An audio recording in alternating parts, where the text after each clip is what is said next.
LiteFinance, the Hello, it's Monday, January 15th, and it is time to start the market forecast for this trading week. It is another one which promises to be very impactful. A lot is going on in the world right now in terms of geopolitical events and macro data publications. So let's begin.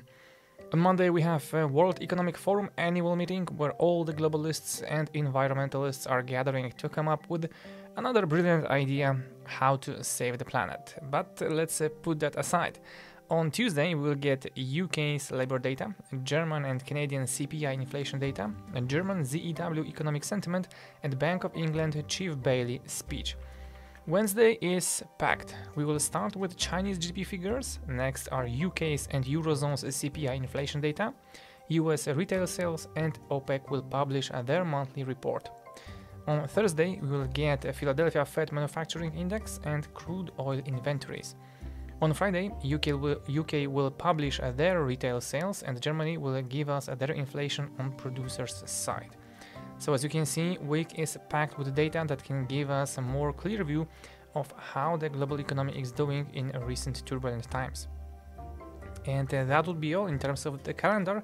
Now let's continue the video and summarize fundamentals for Euro USD. So the personal consumption expenditure index, the Fed's preferred measure of inflation, fell to 1.9% in the 6 months through November.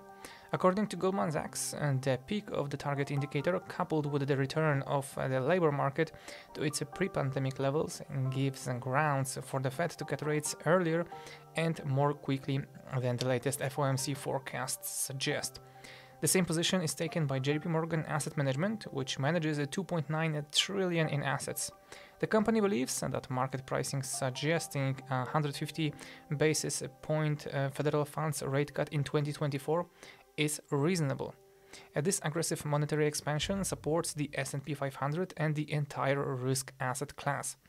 The cut in the federal funds rate allows for a flow of capital from money markets funds amounting to about $6 trillion into stock ETFs and other financial instruments.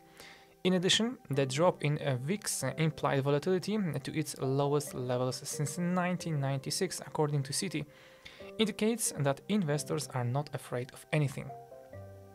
Despite a weak start for stock indexes, the CBOE volatility index continued to fall, ultimately sending the S&P 500 toward record highs.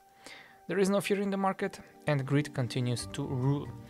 This circumstance suggests a Euro-USD rally even amid the weakness of the Euro area economy. ECB Vice President Louis de Guindos and his ECB Governing Council colleague Pablo Hernández de Cos acknowledged that the region was in a mild recession at the end of 2023. However, de Guindos dismissed market bets for a 155 basis point rate cut in 2024, saying inflation is likely to accelerate after slowing sharply last year. Investors believe that consumer prices could reach the target in the first half of 2024, while the ECB does not see this until the second half of 2025.